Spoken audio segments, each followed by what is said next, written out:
Bienvenue dans mon monde où je t'invite à te connaître profondément, à recoller les morceaux avec la part divine qui est en toi. Je suis ici et maintenant pour t'aider à reprendre le contrôle de ton être infini afin que tu vives une vie libre, riche et épanouie. Bonjour et bienvenue à toi. Pour toi qui ne me connais pas, je suis Genesis. Je suis l'autrice du livre Maintenant je vis, qui est disponible sur toutes les plateformes en ligne, sur deux sites, Furet du Nord, Cultura, Amazon, Fnac et toutes les autres, mais aussi dans toutes les librairies en France à la commande. Je voudrais partager avec vous les 5 langages de l'amour. C'est un thème qui a été abordé par Gary Chapman, qui est un Américain. Je pense que c'est quelque chose qui va nous servir ici et qui devrait nous servir parce que c'est très très très intéressant de se pencher là-dessus. Donc les 5 langages, c'est quoi? Il y a les moments de qualité, c'est-à-dire que tu es quelqu'un, tu aimes le partage entre toi et l'autre, tu aimes que vous partagez des choses, que ça peut être quoi, je sais pas moi, vous allez à une exposition, vous allez à un musée, vous allez au cinéma, vous allez au restaurant, ou simplement vous discutez. Donc passer du temps ensemble avec l'autre. Ça peut être quelque chose que toi, tu chéris beaucoup plus dans un de tes langages de l'amour. Le deuxième, c'est les services rendus. Tu es quelqu'un qui est très disponible, disposé pour l'autre. Avant même que l'autre ne t'ait demandé, tu l'as déjà fait. Avant même que l'autre ne te demande un service. En fait, tu es très prévenant. Tu es très prévenante. Tu es quelqu'un vraiment qui anticipe les choses, qui est toujours prêt à aider, prête à aider. Ça peut être un langage de l'amour de toi. Le troisième, c'est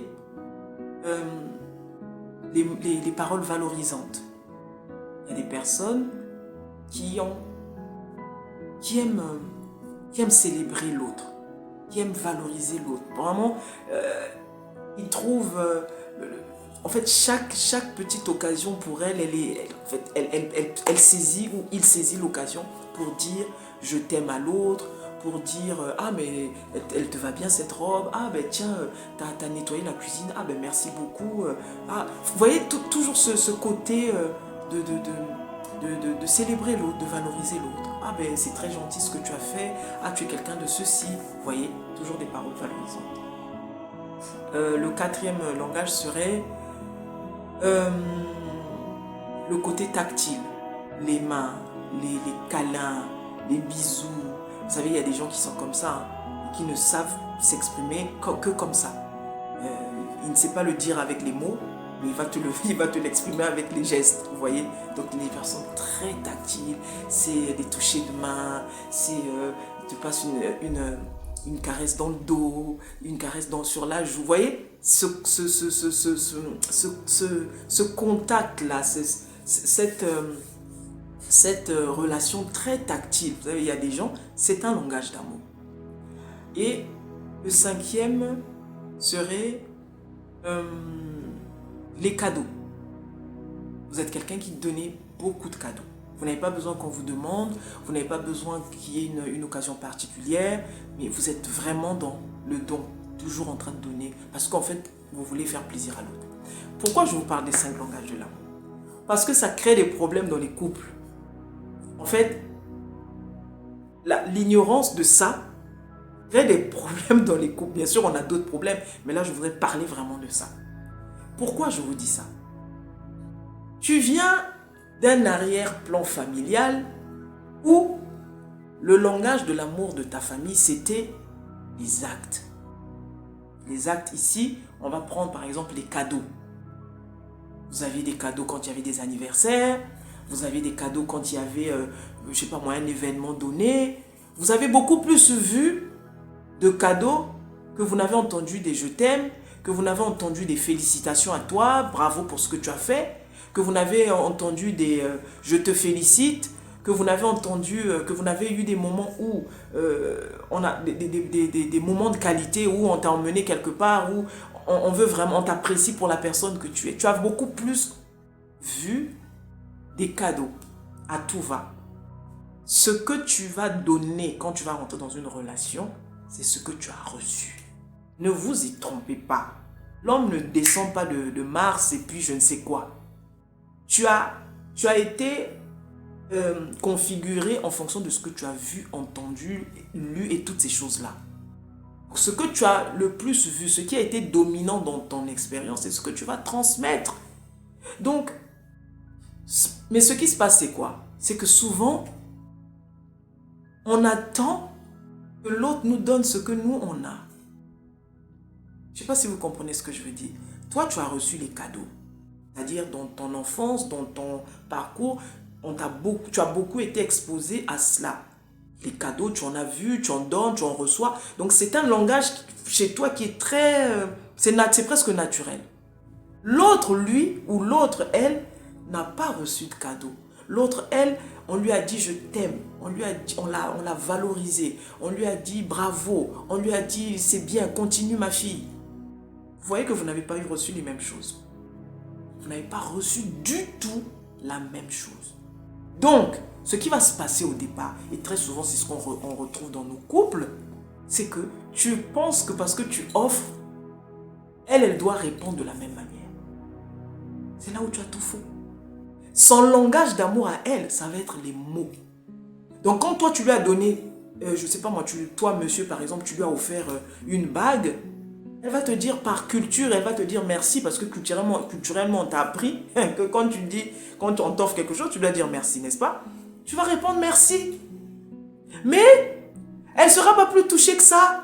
Parce qu'elle attend de toi que tu la valorises avec tes mots. Elle ne t'entend pas souvent lui dire bravo ma femme. Ah finalement tu as réussi à faire cela. Ah mais bravo. Tu es exceptionnel. Ah vraiment. Voyez, pensez à ce que vous voulez. Ou elle attend peut-être de toi que tu lui dises peut-être plus je t'aime. Parce qu'elle c'est ce qu'elle a reçu. Et toi, monsieur, parce que tu ne vas pas voir de l'autre côté ce rendu-là, ça va te frustrer. Oui, moi je ne t'offre plus rien parce qu'une fois, je me suis dépassée, je suis allée dans une bijouterie, chose que je ne faisais jamais ou chose que je n'avais encore jamais fait pour une femme, je l'ai fait, je t'ai offert et tu m'as à peine dit merci.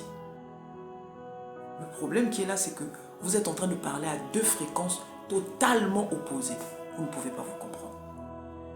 C'est pour ça qu'il est important de comprendre et de connaître l'histoire de l'autre.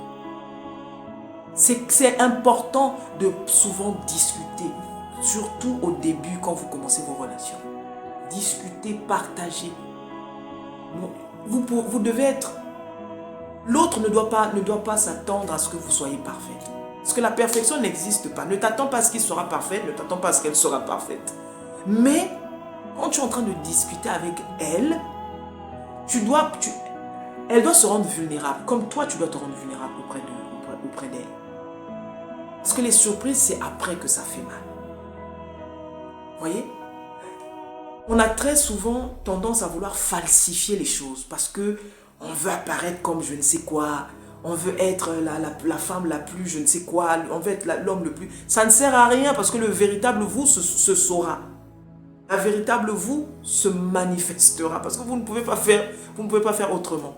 Vaut mieux dire les choses. Maintenant, le problème, c'est expliquer. C'est pour ça que vous apprenez à vous connaître au départ. Ah, ben, écoute, moi, ma vie a été comme ceci. Voilà, moi, je viens d'une famille, je sais pas moi, religieuse, très puritaine.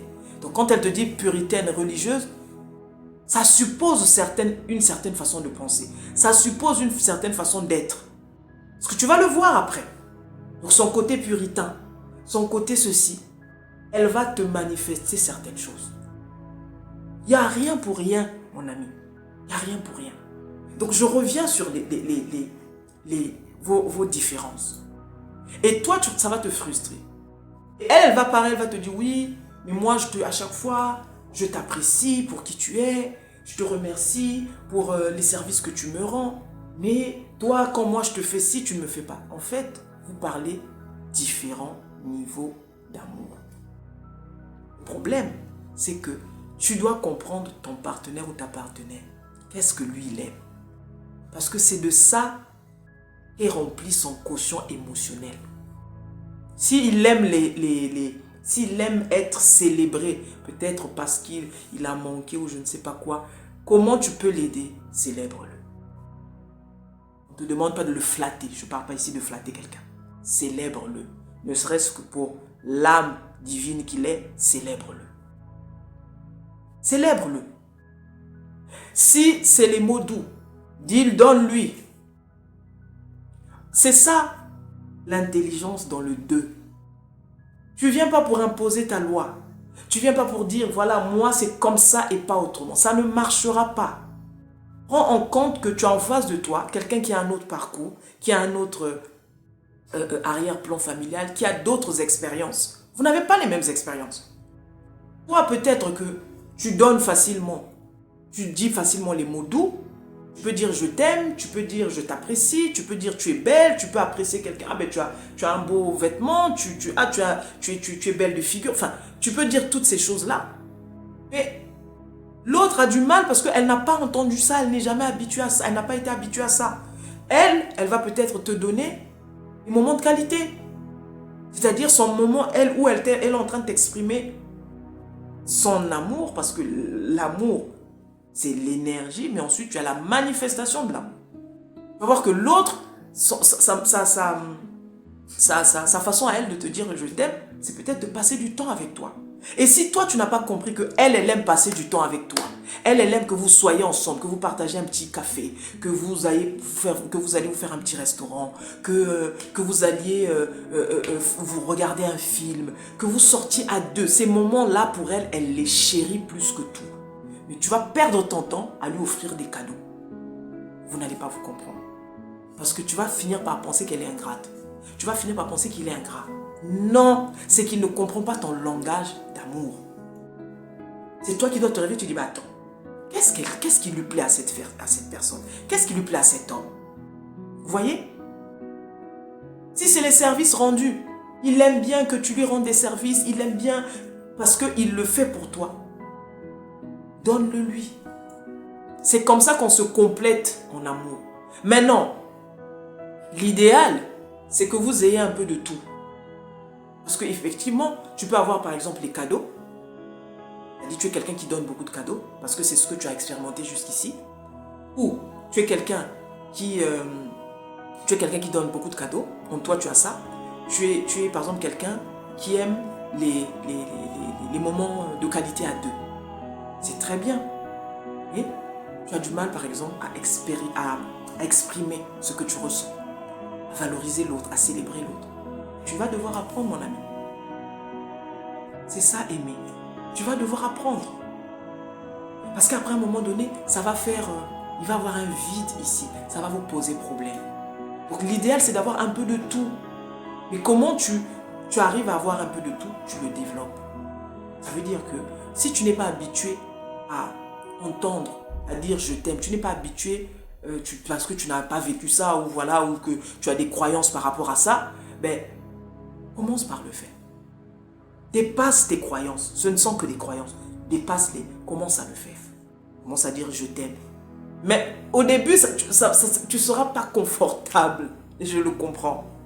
Ça vient petit à petit à force de le faire. Après, ça devient une nature. Voyez? Si c'est... donc on va dire tu as les cadeaux et tu as les moments de qualité. Donc les trois autres là, les paroles valorisantes, tu n'as pas, en tout cas très peu. Le tactile, toucher l'autre, les câlins. Il y a des gens qui n'ont pas du tout ça.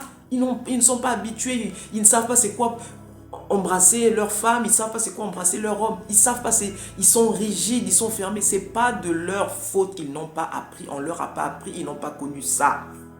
Ce n'est pas nécessairement quelque chose d'irrémédiable ou je ne sais pas quoi. Non. Ça s'apprend. Tu n'es pas habitué, mais commence. Tu vas voir l'autre en train de faire je ne sais quoi la vaisselle, ben va, donne-lui une accolade. Même si au départ, tu le fais par forcing, c'est comme disent les Américains, fake it till you make it. Fais semblant au départ. Parce que ce n'est pas toi naturellement. Naturellement, toi, c'est beaucoup plus juste les cadeaux et les moments de qualité. Le reste, Tu n'as pas l'habitude de ça. Tu vas devoir apprendre. Vous savez, c'est très important ce que je suis en train de vous dire là. Combien de relations aujourd'hui se prennent le chou? Combien de fois on se chiffonne pour ces choses-là? Moi, je lui fais ceci, moi je donne, mais il ne prend jamais conscience de ça. Il m'a jamais dit merci. Moi, je lui ai acheté une voiture, elle n'a même pas regardé la voiture. Ce qui l'intéresse, c'est que je lui dise je t'aime. Mon ami, tu lui as offert une voiture parce que ça, c'est ton niveau de conscience. Parce que ça, c'est ton niveau d'amour. Parce que ça, c'est toi, ton langage d'amour. Ce n'est pas le sien. Pour toi, tu te dis, mais elle aurait pu me dire merci. Ce n'est pas son langage d'amour. Elle ne peut pas comprendre ça. À force, parce qu'elle va comprendre que toi, c'est comme ça que tu fonctionnes. Elle va commencer à le recevoir. Et là, vous allez vous comprendre. Vous avez compris? Donc, moi, sincèrement, c'est quelque chose, moi, qui m'a beaucoup révolutionné. Parce qu'en fonction de nos vies, en fonction de notre passé, on a tous des blocages quelque part. Il y a des choses qu'on fait aisément, facilement, de façon très fluide. Il y a des choses pour lesquelles il y a une certaine lutte, il y a une certaine résistance. Ce n'est pas de notre faute. Notre système ne le connaît pas. Donc, il faut réapprendre à notre système de comprendre ces choses-là. Vous voyez? Quel est ton langage d'amour? Est-ce que tu es beaucoup plus tactile? Est-ce que tu es beaucoup plus service rendu? Est-ce que tu es beaucoup plus parole valorisante? Est-ce que tu es beaucoup plus moment de qualité? Est-ce que tu es beaucoup plus... C'est quoi que tu fais facilement? Et aujourd'hui, tu comprends que l'autre n'était pas juste chiante ou l'autre n'était pas juste chiant. C'est parce que l'autre n'a pas ce que tu as et toi, tu n'as pas ce que l'autre a. Quand tu as compris comment l'autre fonctionne, quand toi, tu as compris comment lui, il fonctionne, vous allez vous comprendre. Ça sera plus fluide, ça sera plus sain, ça sera plus naturel. Et c'est tout ce dont vous avez besoin pour que votre couple fonctionne. Parce que vous vous plaignez, c'est parce que vous n'avez pas encore pris le temps de comprendre votre partenaire, comment il fonctionne. Qu'est-ce qu'il aime, qu'est-ce qu'il n'aime pas. Pourquoi il aime ça par rapport à son histoire. Pourquoi il n'aime pas ça par rapport à son histoire. Maintenant, si ce qu'il n'aime pas, c'est ce que toi tu as, apprends-lui à aimer ce que tu as. Montre-lui une autre facette de la croyance qu'il a en fonction de ce qu'il s'est dit toutes ces années. On est là aussi pour ça. J'espère que ça va aider quelqu'un. C'était les 5 langages de l'amour. Je te souhaite une bonne journée et j'espère que tu puisses trouver l'équilibre dans tout ça. C'était Genesis. Ciao.